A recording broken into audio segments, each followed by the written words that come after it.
Hey guys, Keon here from the Rocket Hideout, coming at you with another video. In today's video, we're doing a collab with, Happy Snappy Turtle. Welcome back to another episode on the channel.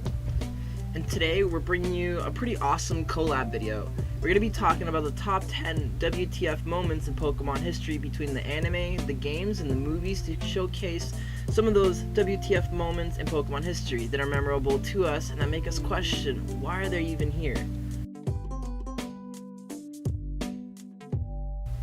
Alright, so number 10, we have the busty girl, James.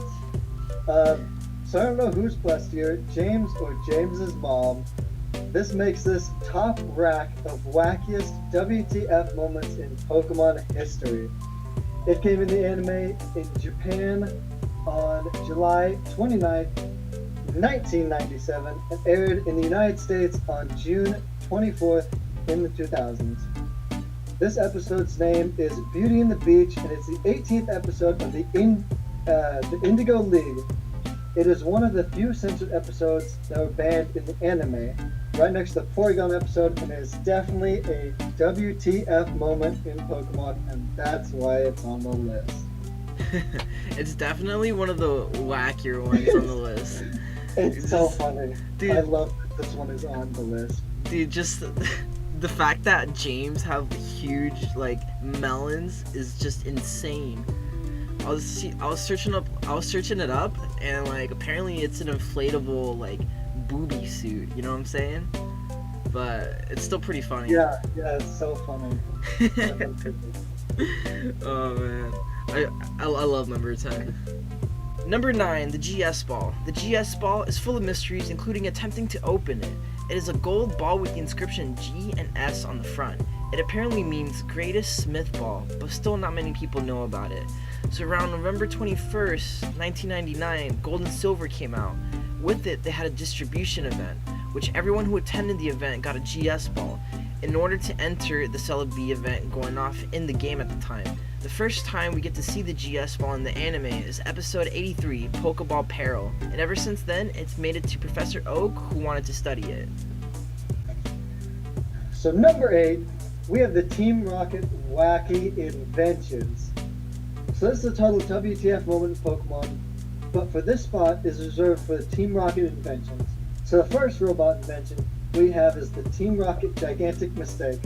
I didn't know I was in this episode. But it's from the episode Charizard's Burning Ambitions, and it was used to snatch up Charizard in the Charific Valley, but instead help Charizard prove its worth. Next, we have the Robotic Fearow Flock, which came from the episode Ambipom and the Circumference. In this episode, it was used to go after his Apom, and last of the amazing inventions is unnamed, but is a giant rocket balloon decked out with wacky appendages, and it appeared in the episode The Dream Continues, where it was sadly shot down by Ash and his friends. Dude, just look at this thing. It can literally make so many cupcakes so efficiently. Have you seen this thing, Dragon? Dude, it's freaking amazing, dude. I caught myself there. Let's go to the final cut. I want that in. Hey, but at least I caught myself. I didn't. You caught yourself. Yeah, I want but that to go in. Because I want to hear this struggle. but talking about the unnamed robot balloon thing, dude, it's insane, dude. It literally has three arms, a freaking taser, a drill, and 2 more hands that I don't know what it's used for. Dude, It's so fun. it's so good. It's so good. Oh man.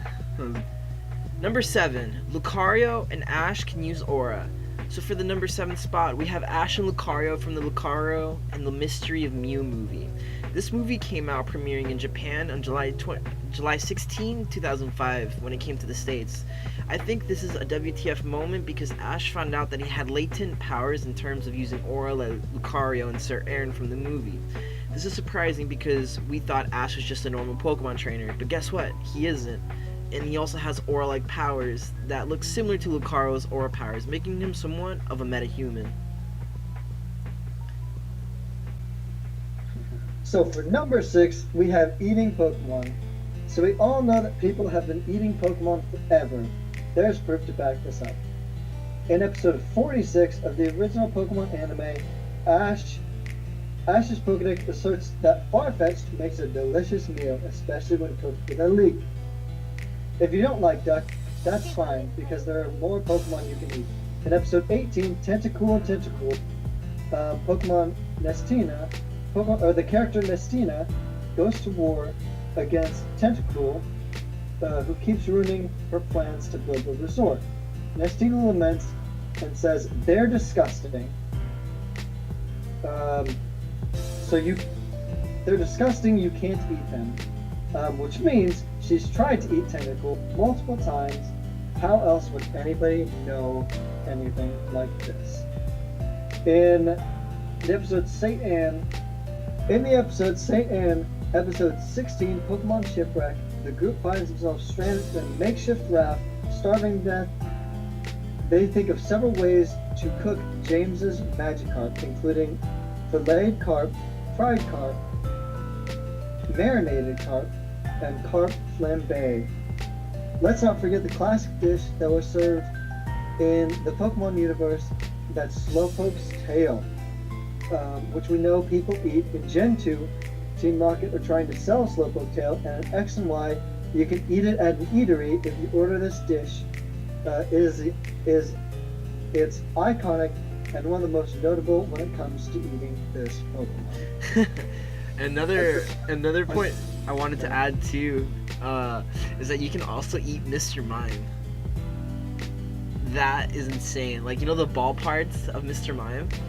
Oh yeah? Yeah, you can definitely eat that. Apparently, like, you have to remove the appendages from it, and there's different shades of like color. If it's like super purple, it's like poisonous and you can't eat it, so you have to like cut away. Like, the redder it is, like the more like good meat you can use to eat it. Oh, I thought you were gonna eat Mr. Mime in a different one. Oh yeah, you have to chop it up, and you can make kebabs from it. No cap, dude, no cap. Who would eat a Mr. Mime? Who would eat a Mr. Mime? I don't know, dude, but I'll try it. I'll try it. Oh man. Number 5, Ultra Wormholes.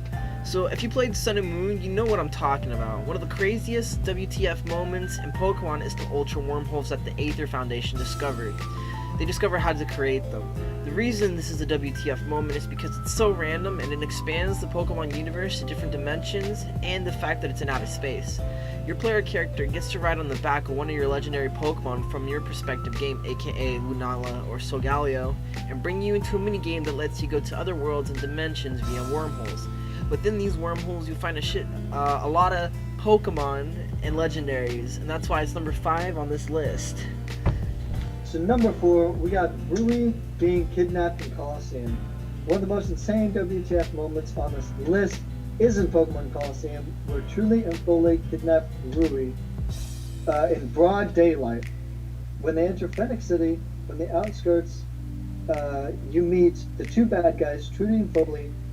They're attempting to kidnap Rui, who is stuck in a knapsack. In order to save her, you have to beat Foley and Trudy one after another in order to save Rui. So it's definitely a WTF moment. You blow up Team Sniper's hideout and then end up finding a girl that's being kidnapped. So already it's insane right from the start. This one is too good to pass up, and that's why it's on this list. Number 3, scrapped and banned episodes. So Pokemon is iconic, so it's no surprise that there's going to be a few banned episodes that will make you say WTF. The first episode is Cyber Soldier Porygon, episode 38. And if you can watch this episode without having a stroke, I'd be surprised. It was banned for having too many flashing lights that cause seizures and epilepsy. The second episode we're going to be talking about is the Tauros episode, where there was a gun shown and Ash caught 30 Tauroses. The episode name is The Legend of Meaniview, episode 35. And last but not least, the last episode is Tentacool and Tentacruel, episode 19, where a tentacruel grew giant, but it was also banned for having guns as well. I didn't even know there were guns. What? I didn't even know there was guns I think either. that's a good idea. Dude, I remember that episode. The lady, what's her name, Nastina or whatever. She had like a freaking grenade launcher and like an assault rifle. I was like, what? Like, and the Tauros episode wasn't that bad. All they did was show like one handgun, you know, kind of like you know when people do track and field and they have like a gun. Yeah, it's like something like that. So it was just one thing, but I guess they don't want guns in their anime. So, honorable mentions. So, we have a few. I'll let you pick one first, and then I'll do another one. Alright, I'll pick the one that I came up with to put on this list. I'll jump into that one. I remember in the Pokemon games, in the 5th generation, there was this like side area that you could go and there's a water route. And you beat this lady and she had a bikini on and she was like, where do I keep my Pokeballs? Women's secret. And I think I'm scarred for life. Dude, it really do like that. Like I do wonder where her Pokeballs went to. Like I'm scared at this point. I don't. How do you beat her? Yeah, I know, with nothing. She has nothing. No, one of my. I hope she has a belt or something. I don't know. Like, how do you? Scared. I feel that. Another honorable mention is the Ghost Girl. I'm not really too familiar with Black and White. I only know some things here and there, but I do know there was a Ghost Girl in Black and White and a couple other games too. I thought that was a good honorable mention, but it just didn't have enough substance to make a video on by itself or have an entry by itself, you know? Heck yeah. And then the last one? You got it. You got it. Okay, we have James kicking the Magikarp. Yeah, he puts the Magikarp and then he gets a... It turns into a Gyarados. Yeah. It's like, what more WTF moment do you like? It's just like, dude, it's just such a weird but awesome sight. Like James just kicks a Magikarp and it just evolves out of rage. Oh man, yeah, those are our honorable mentions: the Ghost Girl, the Bikini Lady, and James kicking his Magikarp. Now on to the rest of the list. So for number 2, we have Death in the Pokemon world. To nobody's surprise, we're adding Death in the anime and the games as a WTF moment. In Red and Blue, we have Lavender Town, which is the cemetery, where the player finds out that Team Rocket actually killed a Marowak, which is insane. Next for the Death, we have Celebi in the Pokemon Ever movie, where Celebi broke out a Dark Ball and died. This is a WTF moment because it actually called upon itself in different timelines to revive itself. Talk about having a cheat code. So we also have, in one of the movies, Ash actually gets turned to stone. And we see Pikachu flying over his body. That is definitely a WTF moment. Number 1, AZ and his Floette. So in X and Y, you meet this character called AZ, who is about 3,000 years old. And if this doesn't shock you, then this next one will definitely be a zap, because AZ created this ultimate weapon back during his time, because he was in a war that killed his Pokemon. Seeking revenge and filled with anger, he built the ultimate weapon, killed 2 armies of Pokemon and people alike to revive his Floette. He succeeded but found more pain because after Floette found out what he did, it just left. Already hitting you so hard, having you say WTF when you thought it couldn't get any worse, but it gets worse. AZ is also responsible for different universes and the timelines, and is the cause for Mega Evolutions too. And that's why it's number 1 on this list. It can't get any worse than that. Alright, that is our top 10 list. Thank you guys so much for watching. If you like this video, leave a like, comment, subscribe to both of our channels. We will see you guys next time. Woo!